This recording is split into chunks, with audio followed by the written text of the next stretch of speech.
Group 2 group 3కి సంబంధించినటువంటి పోస్టులను పెంచాలంటూ అలాగే గ్రూప్ 1:100 ఖచ్చితంగా చేయాల్సిందే అనేటువంటి ఉద్దేశంతో బీజేవైఎం రాష్ట్ర కమిటీ ఆధ్వర్యంలో భారీ ధర్నా చౌక్ వద్ద నిర్వహించడం జరిగింది. మనతో పాటుగా బీజేవైఎం రాష్ట్ర అధ్యక్షులు మహేందర్ ఉన్నారు. అసలు మీరు ఎలాంటి డిమాండ్ను ప్రభుత్వం ముందర పెట్టబోతా ఉన్నారు? ఇంత పెద్ద ధర్నా, ఇంత పెద్ద వర్షంలో కూడా ఇక్కడికి వచ్చినటువంటి నిరుద్యోగులను ఉద్దేశించి ఏం మాట్లాడబోతా ఉన్నారు? ఈరోజు భారతీయ జనతా యువ మోర్చా ఆధ్వర్యంలో నిరుద్యోగులకు జరుగుతున్నటువంటి అన్యాయాన్ని ప్రశ్నిస్తూ అనేకమైనటువంటి ఉద్యమాలు యువ మోర్చా తీసుకోవడం జరిగింది. దాంట్లో భాగంగా యువ మోర్చా ఏ కార్యక్రమం తీసుకున్నా కానీ పోలీస్ యంత్రాంగం కావచ్చు, లేకపోతే ప్రభుత్వం కావచ్చు, మా యొక్క ఉద్యమాన్ని అణచివేసే ప్రయత్నంలో భాగంగా ముందుకొచ్చినటువంటి సందర్భాన్ని ఈరోజు గుర్తు చేస్తున్నాను.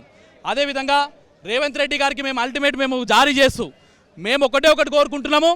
ఎన్నికల సమయంలో అధికార పీఠాన్ని ఎక్కడానికి ప్రయత్నంలో భాగంగా నువ్వు రాహుల్ గాంధీ గారిని కావచ్చు, ప్రియాంక గాంధీ గారిని కావచ్చు తీసుకొని వచ్చి తెలంగాణ ప్రజలకు, తెలంగాణ నిరుద్యోగులకు ఏవేవైతే హామీలు ఇచ్చినవో ఆ హామీలన్నిట్లను కూడా నెరవేర్చాలని చెప్పేసి బీజేవైఎం న్యాయమైనటువంటి పోరాటాలు కొనసాగిస్తుంటే ఈరోజు బీజేవైఎం నాయకుల మీద ధర్నాలు కావచ్చు, కొట్లాటలు కావచ్చు, అదేవిధంగా లాఠీ దెబ్బలు కావచ్చు, అదేవిధంగా సామాన్యమైనటువంటి చదువుకుంటున్నటువంటి నిరుద్యోగ యువత పైన కూడా ఈరోజు పోలీసులు ఉక్కుపాదము మోపుతున్నటువంటి సందర్భాన్ని నిరసిస్తూ మేము ఈరోజు ధర్నా చౌక్లో వర్షాలు పడుతున్నా ఎక్కడ అడ్డంకులు కలిగించినా కానీ మా యొక్క కార్యకర్తలు ఎక్కడ కూడా వెనకడుగేయకుండా, నిరుద్యోగులు ఎక్కడ కూడా వెనకడుగేయకుండా భారీ ఎత్తున ఈ యొక్క ధర్నా చౌకి పాల్గొని వచ్చిరంటే రేవంత్ రెడ్డి గారు మీరు తప్పు చేస్తున్నారని చెప్పేసి మీరు అర్థం చేసుకోవాల్సినటువంటి అవసరం ఉన్నది. ఏవేవైతే హామీలు ఇచ్చినవో ఆ హామీలన్నింటినీ కూడా వెంబడే నెరవేర్చాలి. లేకపోతే రాబోయే రోజులలో నీకు, నీ యొక్క పార్టీకి, నీ యొక్క మంత్రి మండలికి వ్యతిరేకమైనటువంటి కార్యక్రమాలు ఇదే యువ మోర్చా కార్యకర్తలు ఇక్కడి నుంచి నాంది పలుకుతారని చెప్పేసి నువ్వు గుర్తించుకోవాలని చెప్పేసి కోరుకుంటున్నాను. ఏందా నువ్వు మెగా డిఎస్సిఎస్ అనే ఎలక్షన్లలో చెప్పి ఏదో 11,000 చీలుక ఏవైతే డిఎస్సికి సంబంధించిన నోటిఫికేషన్ ఇచ్చి ఆ యొక్క డిఎస్సి విద్యార్థులు కాలు ముక్కుతున్నా, దండాలు పెడుతున్నా వారి యొక్క విషయంలో సానుకూలంగా స్పందించలేనటువంటి నికృష్టమైనటువంటి ప్రభుత్వం నీది.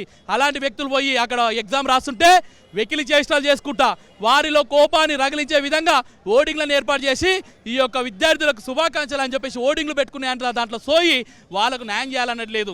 గ్రూప్ 1లో 1:100 చేస్తా అని చెప్పేసి నువ్వు ప్రతిపక్షంలో, నీ యొక్క ప్రభుత్వం ప్రతిపక్షంలో ఉన్నప్పుడు ప్రతిపాదించినావు. ఎక్కడ పోయినాయి 1:100? గ్రూప్ 2 గ్రూప్ 3లలో పోస్టులను పెంచుతా అన్నావు. ఎక్కడ పోయినాయి పోస్టులు? అదేవిధంగా నిరుద్యోగ వృత్తి 4,000 అన్నావు, వడ్డీ లేని రుణం, నిరుద్యోగ యువతకు 10 లక్షలు అన్నావు, అమ్మాయిలకు స్కూటీలు అన్నావు. అదేవిధంగా ఎన్నెన్నో హామీలు ఇచ్చినటువంటి వ్యక్తివి ఈరోజు ఎక్కడ తల దాచుకున్నావు, ఎక్కడికి పోయినావు అని చెప్పేసి ఈ యొక్క సందర్భంగా యువ మోర్చా డిమాండ్ చేస్తుంది. ఖచ్చితంగా రాబోయే రోజులలో యువ మోర్చా నాయకులు, యువ మోర్చా కార్యకర్తలు తెలంగాణలో ఉన్నటువంటి నిరుద్యోగుల కోసం ఎక్కడైతే అశోక్ నగర్లో నీ యొక్క రాహుల్ గాంధీని తీసుకొని వచ్చి ఏవైతే హామీలు ఇచ్చినవో అదే అశోక్ నగర్ నుంచి పాదయాత్రగా నీ యొక్క ప్రియాంక గాంధీని పెట్టి యూత్ డిక్లరేషన్ చేసినావు. అక్కడి వరకు వెళ్తాం. ఖచ్చితంగా లక్షలాది మంది నిరుద్యోగులను ఏకతాటిపైకి తీసుకొని వస్తాం.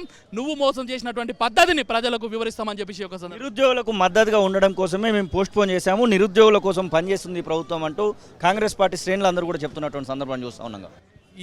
ఇంతమంది మీద లాఠీ చార్జులు, ఇంతమంది మీద పోలీస్ కేసులు ఏం చేసినవా? నువ్వు ఇచ్చినటువంటి డిమాండ్లు ఏంటివి? నువ్వు ఎన్నికలలో ఇచ్చినటువంటి డిమాండ్లు ఏంటివి? 1:100 అన్నావు, ఎక్కడ పోయింది? గ్రూప్ 2 నువ్వు రద్దు చేసినా అంటున్నావు, పోస్ట్పోన్ చేసినా అంటున్నావు. ఎక్కడ పోయినాయి పెంచుతా అన్నటువంటి పోస్టులు? ఎక్కడ పోయినాయి పెంచుతా అన్నటువంటి పోస్టులు అని చెప్పేసి ఒక సందర్భంగా అడుగుతున్నా. అదేవిధంగా గ్రూప్ 3 యొక్క పోస్టులను పెంచుతా అని చెప్పినటువంటి వ్యక్తివి ఈరోజు ఆ యొక్క పోస్టుల యొక్క పరిస్థితి ఎక్కడ పోయింది? మెగా డిఎస్సి 25,000తోనే వేస్తా అని చెప్పినటువంటి వ్యక్తివి నువ్వు ఈరోజు 11,000 చిల్లరకే నువ్వు పరిమితమైనవు. మరి ఈ హామీలన్నీ ఎక్కడ పోవాలి? నిరుద్యోగ వృత్తి ఎక్కడ పోవాలి? జాబ్ క్యాలెండర్ ఎక్కడ పోవాలి? 4,000 రూపాయలు ఎక్కడ పోవాలి? అదేవిధంగా 10 లక్షల రూపాయలు ఎక్కడ పోవాలి? మరీ ముఖ్యంగా తెలంగాణ రాష్ట్రానికి భవిష్యత్తు ఉన్నటువంటి ఎవరైతే విద్యార్థులు తయారవుతున్నటువంటి విశ్వవిద్యాలయాలకు ఉనికి కోల్పోయే విధంగా ఉంది. ఇప్పటి వరకు విద్యాశాఖ మంత్రిని ఏర్పాటు చేయలేవు, యూనివర్సిటీలలో వీసీలు లేరు. అదేవిధంగా చెప్పుకుంటూ పోతుంటే స్కాలర్షిప్లను సైతం నువ్వు రిలీజ్ చేయాలన్నటువంటి దుస్థితిలో నీ యొక్క ప్రభుత్వం ఉంది. ఏదో ఒక హామీ అంటే నువ్వు పోస్ట్పోన్ చేయాలని చెప్పినాం, అదేవిధంగా ఆ పోస్టులను పెంచాలని చెప్పినావు. తూతూ మంత్రంగా పోస్ట్పోన్ చేసినావు. అది కూడా భారతీయ జనతా పార్టీ కార్యకర్తలందరూ కూడా లాఠీ దెబ్బలు తిన్న తర్వాత, రోడ్ల మీదకి వచ్చిన తర్వాత నువ్వు ఆ యొక్క ప్రకటన చేయడం జరిగింది. నువ్వే కదా ఏదైతే JNTU దగ్గర ఉన్నటువంటి సందర్భంలో నువ్వేమన్నావు, చేసే పరిస్థితి లేదు, పోస్ట్పోన్ చేసే పరిస్థితి లేదు అన్నావు. నువ్వు చేసినావు, కానీ మేము చేపించుకునే విధంగా మేము చేసినాం. అది నీ విజయం కాదు, భారతీయ జనతా యువ మోర్చా కార్యకర్తల విజయం అని చెప్పేసి ఈ యొక్క సందర్భంగా మేము ప్రకటించినాం. మీడియా ముఖంగా కూడా చెప్తున్నాం, ఏదో ఒక డిమాండ్ను నెరవేర్చడం కాదు, అన్ని డిమాండ్లను ఎప్పుడైతే నెరవేర్చవో అప్పుడే అందరికీ న్యాయం చేసినటువంటి వ్యక్తి అవుతావు అని చెప్పేసి ఒక సందర్భంగా తెలియజేస్తున్నాం. ఇది పరిస్థితి. ఖచ్చితంగా ఇంకా చాలా డిమాండ్లు ఉన్నాయి మాకు అనేటువంటి మాట కూడా వారు చెప్తున్న సందర్భాన్ని అయితే చూస్తా ఉన్నాం. కెమెరా పర్సన్ సతీష్తో కలిసి శ్రీనివాస్, తొలి వెలుగు, హైదరాబాద్.